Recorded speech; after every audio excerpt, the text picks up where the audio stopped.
Assalamualaikum warahmatullahi wabarakatuh. Selamat siang santriwati kelas 7. Apa kabar semuanya di rumah?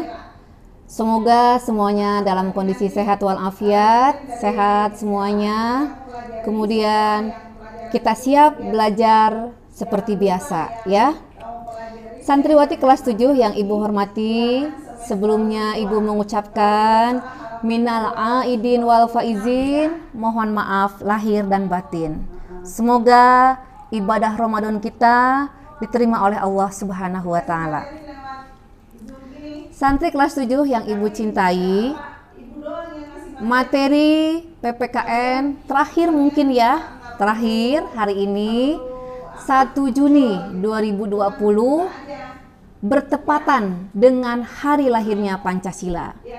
Maka untuk pembekalan kalian nanti pas Ibu akan berikan beberapa materi yang diambil dari video, juga dari beberapa bab yang ada di buku PPKN ini. Boleh dibuka bukunya? Bukunya bab 6 ya. Bab 6 menjelaskan tentang karakteristik daerah tempat tinggal dalam kerangka NKRI. Ya. Jadi, silahkan kalian lihat bagian A, makna persatuan dan kesatuan. Ada hubungannya dengan video yang akan Ibu tampilkan nanti, ya. Semoga pertemuan kita hari ini mendapatkan berkah dan rahmat dari Allah Subhanahu wa taala. Ibu tidak panjang lebar untuk materi PPKN. Silahkan kalian baca di bab 6, kemudian silahkan kalian buka video yang Ibu kirim. Terima kasih atas perhatiannya.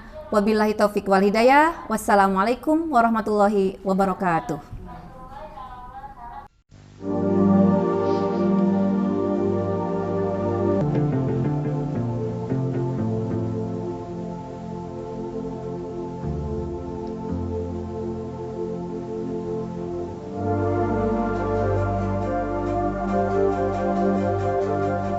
Bulan Mei tahun 1945 dibentuk Dokuritsu Jumbi Chosake, yaitu Badan Penyelidik Usaha-Usaha Persiapan Kemerdekaan Indonesia, yang disingkat BPUPKI. Diresmikan pada tanggal 28 Mei tahun 1945 oleh Panglima Tentara Jepang Saiko Shikikan. Dr. Rajiman Wedyodiningrat ditunjuk sebagai ketua, dan Raden Panji Suroso bersama Ichi Bangase sebagai wakil ketua. Beranggotakan 60 orang, diantaranya Insinyur Soekarno, Mr. Muhammad Yamin, dan Profesor Supomo. BPUPKI melakukan sidang pertama pada tanggal 29 Mei tahun 1945, di mana beberapa anggota menyampaikan berbagai pandangan tentang asas dan dasar negara kebangsaan Republik Indonesia, dengan muatan materi pokok yang diajukan tentang ideologi politik bagi Indonesia merdeka. Anggota BPUPKI yang menyampaikan konsepsi di dalam sidang.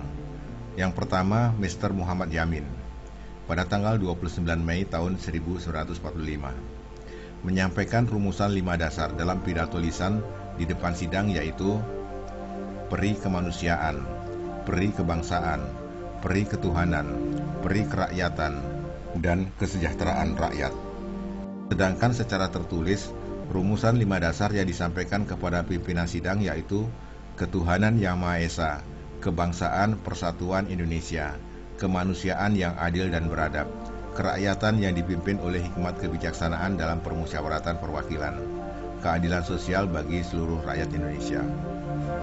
Yang kedua, Profesor Supomo, juga pada tanggal 29 Mei tahun 1945, menyampaikan rumusan 5 dasar dalam pidato di depan sidang dan tertulis kepada pimpinan sidang, yaitu persatuan, kekeluargaan, keseimbangan, musyawarah, dan keadilan rakyat. Ketiga, Insinyur Soekarno, pada tanggal 1 Juni tahun 1945, menyampaikan rumusan 5 dasar dalam pidato di depan sidang dan tertulis kepada pimpinan sidang, yaitu kebangsaan, internasionalisme atau peri kemanusiaan, mufakat atau demokrasi, kesejahteraan sosial, dan ketuhanan yang Maha Esa. Insinyur Soekarno setelah menyampaikan konsepsinya, kemudian dalam pidatonya menambahkan sebagai berikut. Saudara-saudara, dasar-dasar negara telah saya usulkan. 5 bilangannya. Inikah Pancadharma? Bukan. Nama Pancadharma tidak tepat di sini. Dharma berarti kewajiban. Sedang kita membicarakan dasar. Saya senang kepada simbolik. Simbolik angka pula. Rukun Islam 5 jumlahnya. Jari kita 5 setangan. Kita mempunyai panca indera. Apalagi yang 5 bilangannya? Pendawa pun 5 orangnya. Sekarang banyaknya prinsip kebangsaan, internasionalisme, mufakat, kesejahteraan, dan ketuhanan, 5 pula bilangannya. Namanya bukan Pancadharma, tetapi saya namakan ini dengan petunjuk seorang teman kita ahli bahasa. Namanya ialah Pancasila. Sila artinya azas atau dasar. Dan di atas kelima dasar itulah kita mendirikan negara Indonesia kekal dan abadi.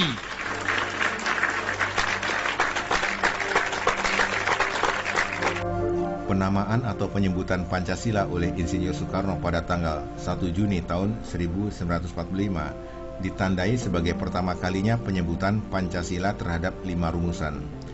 Walaupun 5 rumusan tersebut masih berupa usulan yang belum disetujui. Karena ada 4 konsepsi dalam sidang BPUPKI yang kesemuanya berupa 5 rumusan. Setelah ketiga anggota BPUPKI menyampaikan konsepsi rumusan, asas dan dasar sebagai ideologi politik, tidak ada lagi peserta sidang yang menyampaikan konsepsinya, dan sidang dilanjutkan dengan pembahasan terhadap konsepsi-konsepsi yang telah disampaikan yang kesemuanya kebetulan terdiri dari 5 rumusan.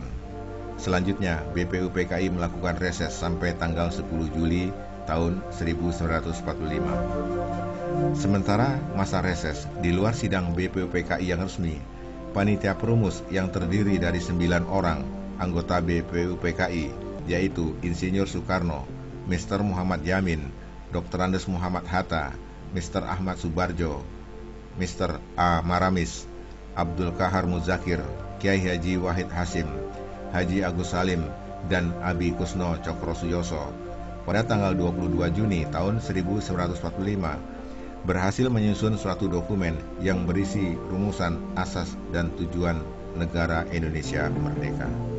Rumusan tersebut oleh Mr. Muhammad Yamin diberi nama Piagam Jakarta atau The Jakarta Charter. Terdiri dari 5 rumusan pula, yaitu ketuhanan dengan kewajiban menjalankan syariat Islam bagi pemeluk-pemeluknya, menurut dasar kemanusiaan yang adil dan beradab, persatuan Indonesia, dan kerakyatan yang dipimpin oleh hikmat kebijaksanaan dalam permusyawaratan perwakilan, serta dengan mewujudkan suatu keadilan sosial bagi seluruh rakyat Indonesia. Setelah reses mulai tanggal 10 Juli sampai 16 Juli tahun 1945, BPUPKI kembali mengadakan sidang untuk menyusun rancangan Undang-Undang Dasar Negara, diantaranya teks proklamasi yang dituangkan dalam pembukaan dan batang tubuh. Sedangkan untuk rancangan pembukaan dan batang tubuh Undang-Undang Dasar Negara yang disahkan oleh sidang BPUPKI adalah dokumen rumusan yang ada dalam Piagam Jakarta.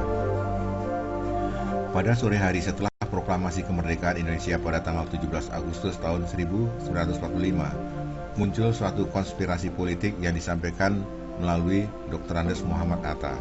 Adanya keberatan dari wakil-wakil Protestan dan Katolik yang berada dalam daerah yang dikuasai Angkatan Laut Jepang terhadap kalimat yang berbunyi ketuhanan dengan kewajiban menjalankan syariat Islam bagi pemeluk-pemeluknya.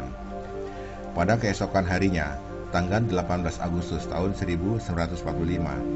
Para tokoh Islam saat itu dengan semangat kompromi yang tinggi, mereka bersepakat bahwa kalimat yang dianggap menusuk hati kaum Kristen diganti dengan kalimat ketuhanan yang Maha Esa. Dengan dicoretnya 7 kata dari konsepsi Piagam Jakarta, yakni ketuhanan dengan kewajiban menjalankan syariat Islam bagi pemeluk-pemeluknya, sehingga menjadi ketuhanan yang Maha Esa, sebenarnya merupakan karunia Allah Azza wa Jalla. Menurut Wahid Hasim, jika dengan konsepsi Piagam Jakarta bahwa status Tuhan belum jelas, yakni Tuhan apa, maka dengan dirubah menjadi ketuhanan yang Maha Esa, status Tuhan menjadi jelas, yakni yang Maha Esa. Itulah tauhid yang dibawa para nabi sejak dulu kala. Setelah melalui berbagai upaya, baik dengan melakukan perang gerilya maupun secara diplomatik, perjuangan mempertahankan kemerdekaan sampai pada puncaknya, yaitu dengan memperoleh pengakuan kedaulatan melalui konferensi Meja Bundar pada tahun 1949. Tetapi pengakuan kedaulatan tersebut menuntut beberapa persyaratan yang sangat berpengaruh terhadap penyelenggaraan kehidupan berbangsa dan bernegara, antara lain bentuk negara yang semula adalah Negara Kesatuan Republik Indonesia menjadi negara-negara bagian atau federasi. Dengan sendirinya, konstitusi negara juga berubah menjadi Konstitusi Republik Indonesia Serikat. Konstitusi Republik Indonesia Serikat ternyata dirasakan tidak sesuai dengan konsep Negara Kesatuan Republik Indonesia. Maka dibuat Undang-Undang Dasar yang bersifat sementara pada tahun 1950 dan segera menyiapkan pelaksanaan pemilihan umum untuk memilih wakil rakyat yang duduk di DPR dan konstituante dengan tugas menetapkan Undang-Undang Dasar negara yang tetap.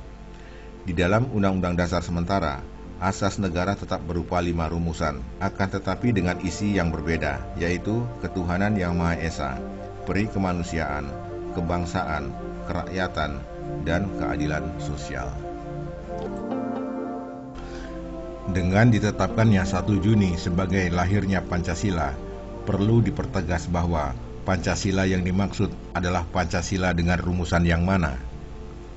Jika rumusan Pancasila menurut rumusan 5 dasar yang disampaikan Insinyur Soekarno pada 1 Juni 1945 yang terdiri dari kebangsaan, internasionalisme atau peri kemanusiaan, mufakat atau demokrasi, kesejahteraan sosial, ketuhanan yang Maha Esa, di mana rumusan seperti ini sangat menguntungkan komunisme, yakni dengan adanya sila internasionalisme dan demokrasi. Di samping itu, sila ketuhanan yang Maha Esa tidak ditempatkan pada urutan pertama, melainkan berada di urutan kelima.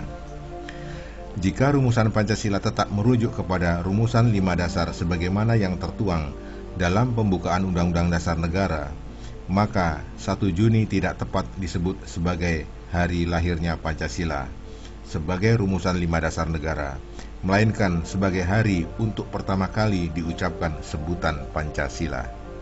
Sebutan Pancasila. Untuk memahami falsafah negara ini, sangat perlu mencermati kronologis kehidupan ideologi politik yang di dalamnya diwarnai oleh adanya keberagaman ide sebagai wujud kepribadian bangsa. Wallahu a'lam.